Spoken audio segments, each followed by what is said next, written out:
as good a time as any to finish up the commonalities amongst religions and religious belief systems, kind of part two, right? Now I'm going to talk about sacred places. What is a sacred place? You can probably guess. These are locations, physical features, and structures that have particular and specific meaning to or significance for the religion and or its followers. These can be things like rivers, mountains, temples, churches, mosques, shrines, etc. Things that you would probably guess without me even having to tell you. Let's take a look at some. You can see that river there in the background, and that is a branch of the Ganges River in Varanasi, India. Again, you probably don't need me to tell you that the Ganges is the most holy river for Hinduism. This is a funeral procession in Varanasi, and it's going to the Manikarnika Ghat. If you look in the background, you can see here's these two guys, and then there's two other guys back here, and they are carrying this. This that they are carrying is a dead human being. Now there's flowers over the top of the person, but the person is there. And what they're doing is they're taking this person through the streets in the funeral procession, chanting and praying, and they're bringing this person to this. This is the Manikarnika cremation ghat in Varanasi. And I'll tell you what ghats are in a minute. But if you look, you see those fires that are going on? That is cremation. They do this in public. It's a very holy and very solemn thing. So you don't want to cause a scene there, kind of gawking at it or standing there taking photographs of it. I took this picture from the water, so it's more acceptable. But this is a very holy moment because once the person's cremated and their family is there when this is happening, they sweep the ashes and the remainder into the river Ganges. And by doing this, this helps cleanse their soul within the reincarnation cycle. At the same time, there are multiple, at least two, maybe three of these cremation ghats in Varanasi along the Ganges. In fact, interestingly enough, George Harrison, the former Beatle who remained a version of Hinduism throughout his life, after he died, he was cremated, his ashes were brought to the Ganges in Varanasi, and they were dumped into the Ganges down the river from where I took this picture. But it's also a holy cleansing to bathe yourself in the Ganges. Now, keep in mind that not only the remainder of these cremated human beings going into the water, there's all kinds of other things that are going into the water. So did I go in? Well, I did go in, but that was as deep as I got in. Now you can see these stairs over here. These are the ghats. So the ghats are the things that lead down to the river, which is right here. And then there's all these structures up here.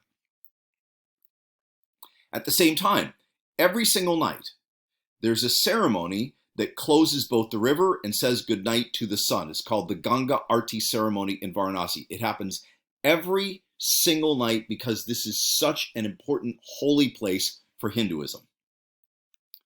Now, we have them here in California too. Mount San Antonio, also known as Mount Baldy. You can see it there in the background.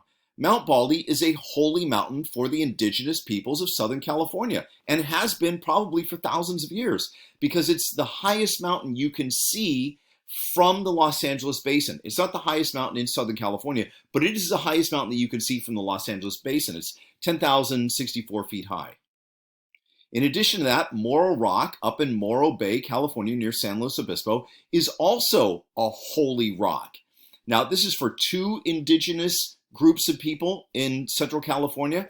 And in fact, you'll notice if you ever go up there, you are not allowed to climb on it because it has this holy significance for the indigenous groups. Also, the Golden Temple in Amritsar, India. I mean, India is a very holy place anyway. There's lots of religion swirling around there. This is a very important place for Sikhs, as in people who practice the Sikh religion, to go as a pilgrimage. In fact, it's the most holy place for Sikhism. And very much like the Ganges, what happens is people bathe in the pool that's around the Golden Temple, and then it cleanses them. It cleanses them spiritually, I mean. In addition to that, because charity is part of that religion, part of Sikhism, they feed people for free, in some cases by the thousands, every single day in multiple stages. So they feed all of these people, and then they leave, and then they feed more people, and they keep coming in. It's all free. If you're ever there, you can do it also. You can even sleep at the temple for free. And at the same time, you can volunteer, which is what those people on the left hand are doing, to help, in this case, peel carrots or garlic or whatever, to create the food that's being given away for free. Il Duomo, which is the main cathedral in Milan, is also a sacred place. This is for Christianity, for Catholicism.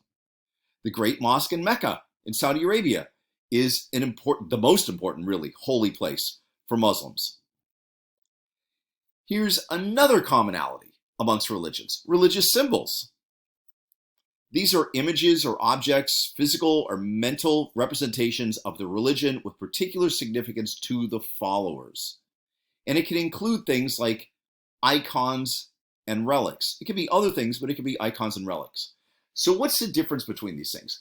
Well, an icon is an image of God or some other religious figure, and a relic is a remnant of some important religious figure. Let's take a look. So on the left-hand side, we have the Byzantine, which is Greek Orthodox icon of Jesus. The Greek Orthodox Church, the Byzantine descendant churches, all of the Orthodox churches have lots and lots and lots of these types of icons. On the right-hand side, that white arrow is pointing at a cross that has a tiny little light in it. Do you see that light on the upper right-hand side where the white arrow is pointing at? Take a look at that. So within Catholicism, they believe that this is one of the crucifixion nails of Jesus, and it's kept inside the Duomo in Milan, Italy. This is a relic. So on the left-hand side, we have an icon. On the right-hand side, we have a relic, because it's a leftover of something that has to do with some holy figure or some holy person, in this case, Jesus. Now, on the left-hand side, we have the outside picture of the Umayyad Mosque in Damascus, Syria, which is a sacred place. But inside of that, the real significance of this is that the head of John the Baptist, which is a relic, is inside that mosque, and it's inside that little temple that you see right here. So they keep John the Baptist's head, supposedly John the Baptist's head, inside of there. Remember, John was beheaded. This is the tooth sanctuary of the Buddha in Sri Lanka. It's the island off the southern coast of India. So the sanctuary itself is a sacred place. But Siddhartha, the Buddha's tooth, his incisor, is a relic inside there. Now, what happened was he was cremated after he died. And one of his followers dug through the ashes and found one of his teeth, and this became a holy relic for Buddhism. Images of the Dalai Lama are icons for Tibetan Buddhists. In Mexico City, the Shrine of the Virgin of Guadalupe in Mexico City holds a relic, which you see on the left-hand side, which is an image that was imprinted onto a cloak of an indigenous man in Mexico City 400 or 500 years ago. That's a relic. But the depictions of that on the right-hand side, that's an icon. You can see here we have a torii gate in Miyajima, Japan. See that torii gate right there? That's it. You've seen images of this kind of thing before. You've seen these before. People have these. This separates the sacred world of the Shinto temple from the human world. So when you walk through it, when you go one direction, you're entering into the human world. When you go into the other direction and you go through that, you're entering into the sacred world of the Shinto temple in the Shinto religion. Another set of commonalities has to do with pilgrimages. And this is a journey to a sacred place. Like, for example, the most famous one in the world is the Hajj, where Muslims make the Hajj to the Great Mosque in Mecca, and then you can see them all around that big black structure in the middle, which is called the Kaaba. This is a mandatory thing within Islam if you can afford it. So it's a mandatory pilgrimage to the Great Mosque in Mecca if you can afford it.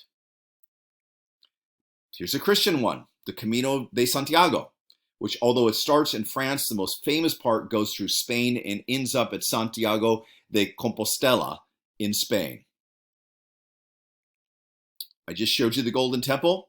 Well, check this out. This is also a pilgrimage site for Sikhs. If you look on the left-hand side, that family that I took that picture of, they're Sikhs, but they're from Chicago because they were doing the pilgrimage to the Golden Temple.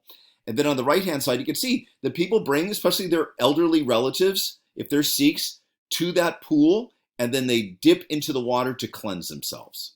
All of these things are commonalities amongst religions. You see, religions have much more in common probably than people like to think that they do, both within the religion and outside of the religion. But in reality, religions have many, many things in common that cross over.